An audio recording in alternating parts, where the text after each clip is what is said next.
The Rousseau Gambit is what you play with black pieces, and it is probably the most effective counter to the Italian that stops them right in their tracks by move 3 many times. And if I'm in right now, I'm in 1100 range. It's still working well. I am happy to report it's still working. Very nice. Uh, I did this game when I was at in 960s about a week or two ago.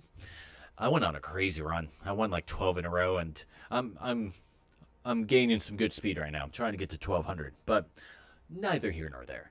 The point is, when I'm playing Russo Gambit, I have a 66% win rate, and the times I've lost is when I just blundered in the middle game. I just let off all my advantage, but 8 times out of 10, I have the advantage out of the opening. Italian players, man, if you're under 1,000, if you're up to 1,500, I would say give this a go. I don't know about the fancy schmancy 2000s and the crazy good players, but if you're watching this, you're a beginner, you're in the 800 range or a 1200 range, anywhere from beginner to about 1500. I really think you need to give this a go. So you'll be with black if you're doing the Rosso Gambit, and this is the Italian. Their knight is on f3, their bishop is on c4, and their pawn is on e4. Whenever you see the Italian, so my first moves were regular, and then the moment I see this setup, usually they do the knight before the bishop, but it's whatever. Regardless, it's the Italian. I play the Russo Gambit, which this is the same with other gambits. The computer doesn't like that first thing. It's not a mistake. They call it an inaccuracy, but this is a time we don't listen to Stockfish.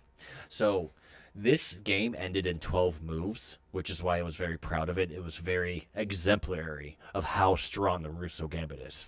But uh, they uh, they decided to play one of the stronger moves. If they take, it's like it's almost game over right there because you'll hit the knight. They can only go back if they don't want to lose the knight. Then you'll hit the bishop, defended by the queen. It's a great line, and you have the center and the pieces out right out the gate. Anyway, they play one of the stronger moves. I play bishop out, which is one of the better moves, but this is where they fuck up. They play knight to g5, thinking they're gonna win a queen or a rook. Now, I've studied this line. That's why I knew exactly what I was going to do. And if you want to know this line specifically, which might as well, this is the one I'm showing you, you immediately block out the bishop. The idea of this is they want to go in, right? But you don't care. You're ignoring all of this. You just got to block in their bishop and then go for this pawn. That's it. You're going to have your bishop, your queen, and your knight come out looking for the pawn. Checkmate is unstoppable if they go through with their weird fried liver attack. And that's what happens. So we're on move, what is it? Move 6 right now. In about 6 moves, they're checkmated. So they go for the fried liver. They think, and naturally enough, this is what you would do if you got the bishop protecting the square, and now you get it's a free rook, a free queen. It looks like I have no attack. And then, of course, the next move is queen to h4. That gives us the excellent move. Because, like I said, this is a square. The moment you see the knight hopping in, we're going for this square. The next move is one of the better ones. They castle. All right, they see that this pawn is under attack. So we add one more attacker, the knight. They say here, but I don't want to trade. I'm going for the checkmate. And what do? They lose the game. That's when it's completely lost. Look at the eval bar, 3.4. I mean, look at this. It's kind of even, a little bit advantage on my end, and they go for the rook. It's game over, which is crazy. You would think they won a rook. They won a rook, and now Stockfish is saying close to checkmate. And anyway, the game goes like this. The knight jumps in, best move. They try to kick my knight out. We don't care. We were aiming for this square all along. Their best move, the computer was saying, is give me a check. If they were to give me a check right here, I just move. That's it. I'm still continuing my attack. The eval bar still says you're fucked. So it's anyway, we go on. The knight takes f2. The queen blunders. Usually the king goes, but really, no matter what happens, there it's checkmate. You just have to attack with a knight first, and then setting up this discover. Anyway, I go back, setting up a double discover, one of the most powerful moves in chess. It's a double discovery check, whatever it's called. The king moves, best move. I'm doing another discover attack because no matter what, the king can't get out of this discover attack. This is hell for the king. I go over here. The king goes over here. They want the queen to be sacrificed. Again, that's how good this attack is. The best move for them is to sacrifice their queen. And then that's when I checkmate them. So we've got let me perform this autopsy for my opponent in slow motion, in faster motion, without talking the whole time. We go. I spot the Italian by move 3. I do the Rousseau. 100% of the time, no questions asked. Until I start actually losing with the Rousseau Gambit, I'm going to keep doing the Rousseau Gambit. If I'm 1,500 and I'm still winning, I'm doing it. I'm just going to keep going till my opponents figure out how to really, play against this thing. Boom, boom, boom, boom, boom, boom, boom, boom, boom, boom. I mean, this is the Italian, guys. This is an Italian which I love to death. It's attacky. It's aggressive. It's you are doing the Italian so you can attack and attack and attack your opponent. I was playing with black. I'm the guy that doesn't have the step ahead here. So this tells you how strong this gambit can be. And if you study the lines, chessreps.com, not sponsored, I'm a nobody, but chessreps.com is the app you go to it's the app I go to study all these openings. And I studied the shit out of the Rousseau Gambit. I really, really advise taking a little time to learn this gambit, especially if the Italian, which a lot outside of the London, not so much the Scotch, but the Italian for sure. The London and Italian are two of the most popular openings in beginner and intermediate level chess. So all I did was, what is the strongest aggressive opening against these openings? Say London or Italian, and in this case, it's the Rousseau Gambit. I did that with the Caro-Kann. I hate Caro-Kann players. Not personally. It's chess related, but I hate slow, stable openings. You know what I mean? I want to attack. I'm an aggressive player by nature, and I don't like players that go slowly and piece by piece. I want to attack. Anyway, with the Caro-Kann, I do the Von Henning. I do have videos on that. You should check them out. And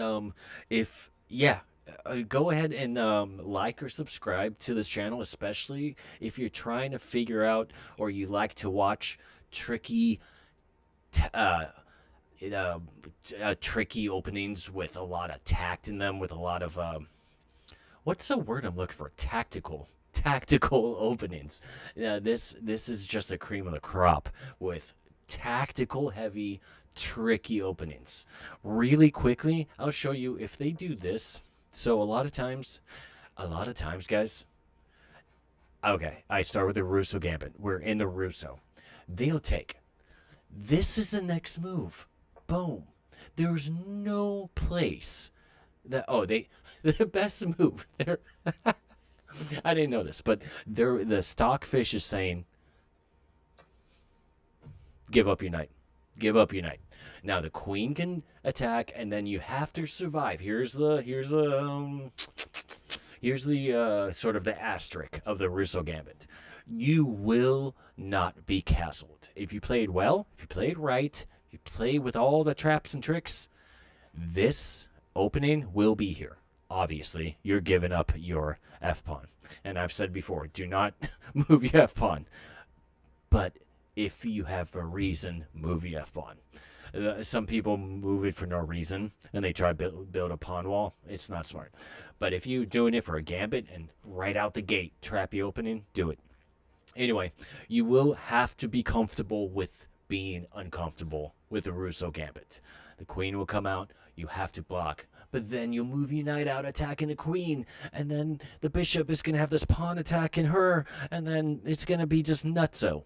There's a ton of things that can happen with the Rousseau Gambit, and your butt cheeks are going to be clenched half the time. It's so fun. I highly recommend it. So, anyway, that's one thing that happens. The other move order that happens a lot, that wins the game by move 4, basically, is they don't touch this because they don't trust me, which I get. They move their knight out.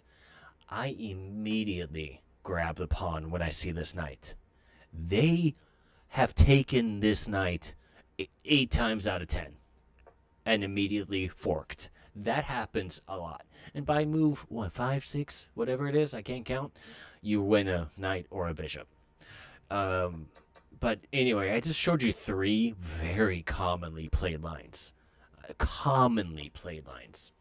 And but if they're smart, and this is crazy. Listen to this real quickly. What's crazy is for them to play well against a Rousseau Gambit, they have to play solid and slow.